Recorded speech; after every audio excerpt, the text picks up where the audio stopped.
अगर आपका मन भी बहुत ज्यादा अशांत रहता है तो आपको भगवान कृष्ण की गीता उपदेश की यह कुछ महत्वपूर्ण बातें सुननी चाहिए। यह बातें आपके मन मस्तिष्क पर गहरा प्रभाव डालती हैं और मन में शांति का अनुभव होता है। भगवान श्री कृष्ण कहते हैं, जब कोई भी सभी इच्छाएं त्याग देता है और मैं और मेरी की लालसा और भावना से मुक्त हो जाता है, उसी को शांति प्राप्त होती है। जो कोई भी जिस किसी भी देवता की पूजा विश्वास के साथ करने की इच्छा रखता है, मैं उसका विश्वास उसी देवता में दृढ़ कर देता हूँ। भगवान श्री कृष्ण कहते हैं, जब कोई भी अपने कार्य में आनंद खोज लेते हैं तब वह पूर्णता प्राप्त करते हैं। कृष्ण कहते हैं, मेरे लिए ना कोई घृणित है ना ही प्रिय, किंतु जो व्यक्ति भक्ति के साथ मेरी पूजा करते हैं वो मेरे साथ हैं और मैं भी उनके साथ हूँ। अपने परम भक्तों जो हमेशा मेरा स्मरण या एक चित्त मन से मेरा पूजन करते हैं, मैं व्यक्तिगत रूप से उनके कल्याण का उत्तरदायित्व लेता हूँ।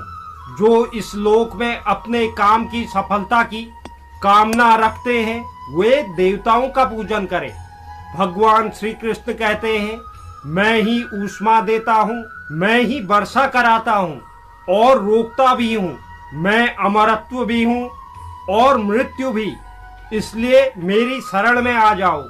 बुरे कर्म करने वाले सबसे नीच व्यक्ति यानी जो राक्षसी प्रवृत्तियों से जुड़े हुए हैं और जिनकी बुद्धि माया ने हर ली है, वो मेरी पूजा या मुझे पाने का प्रयास नहीं करते, तभी वह परेशान रहते हैं। मेरी कृपा से कोई भी सभी कर्तव्यों का निर्वाह करते हुए भी बस मेरी शरण में आकर अनंत अविनाशी निवास को प्राप्त करता है। भगवान श्री कृष्ण कहते हैं, तुम उसके लिए शोक करते हो जो शोक करने योग्य नहीं है और फिर भी ज्ञान की बातें करते हो। बुद्धिमान व्यक्ति ना जीवित और ना ही मृत व्यक्ति के लिए शोक करते हैं। कर्म योग ही वास्तव में एक परम रहस्य है। जो कार्य में निष्क्रियता और निष्क्रियता में कार्य देखता है वही एक बुद्धिमान व्यक्ति है।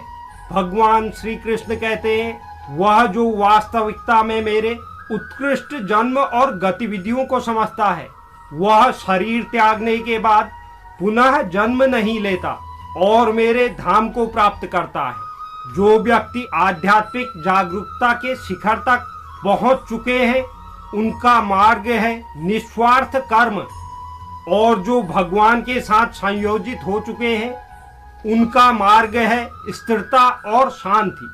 तो यह भगवान कृष्ण द्वारा बताई गई इन बातों को सुनने से मन में शांति का अनुभव होता है।